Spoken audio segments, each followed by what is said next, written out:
যারা ফার্মের মুরগি একদমই পছন্দ করেন না, আজকের রেসিপিটা তাদের জন্য। অবশ্যই টাইমলাইনে শেয়ার করে রেখে দিবেন এবং আমি বলতেছি এভাবে তৈরি করলে আপনি আঙ্গুল চেটেপুটে খাবেন।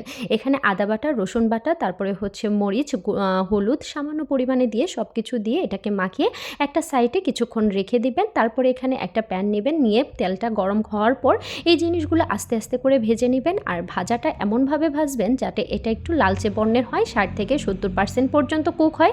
কারণ এটা যদি বেশি পরিমাণে ভাজা হয়ে যায় তাহলে কিন্তু রান্নাটা একদমই মজা হবে না। তারপর আপনি এটাকে উঠিয়ে নিয়ে যে তেলটা থাকবে ওই তেলের মধ্যে হচ্ছে পেঁয়াজ, তারপরে হচ্ছে রসুন, আদা আর একটু হচ্ছে কাঁচা লঙ্কা বেটে দিবেন। আমি এখানে জয়ফল জয়ত্রী খুবই সামান্য পরিমাণে দিয়েছি, এতে কিন্তু স্মেলটা খুব দুর্দান্ত আসে। এটাকে ভেজে নেবেন যতক্ষণ না এর কাঁচা গন্ধটা চলে না যায়। তারপরে দেখেন এভাবে তেল ছাড়ার পরে আমি এখানে যেটা করেছি, মরিচ, হলুদ, ধনিয়া, জিরা, আমি এখানে কিন্তু কাশ্মীরি গুঁড়া লঙ্কাটাও ইউজ করেছি রঙের জন্য। অবশ্যই এটা ইউজ করার চেষ্টা করবেন। সুন্দরভাবে কষানো হয়ে গেলে এখানে একটু টক দই দিবেন, কারণ গ্রেভিনেসটা কিন্তু দারুণ আসে। তারপরে আপনি আরও কিছুক্ষণ কষিয়ে নিয়ে এখানে হচ্ছে ভেজে রাখা মাংস এবং আলুগুলো দিয়ে রাখবেন। আর যেহেতু আমি আগে থেকে এটাকে সিদ্ধ করেছি, খুব বেশি পানির প্রয়োজন হবে না। কেমন হলো অবশ্যই কিন্তু কমেন্ট করে জানাবেন।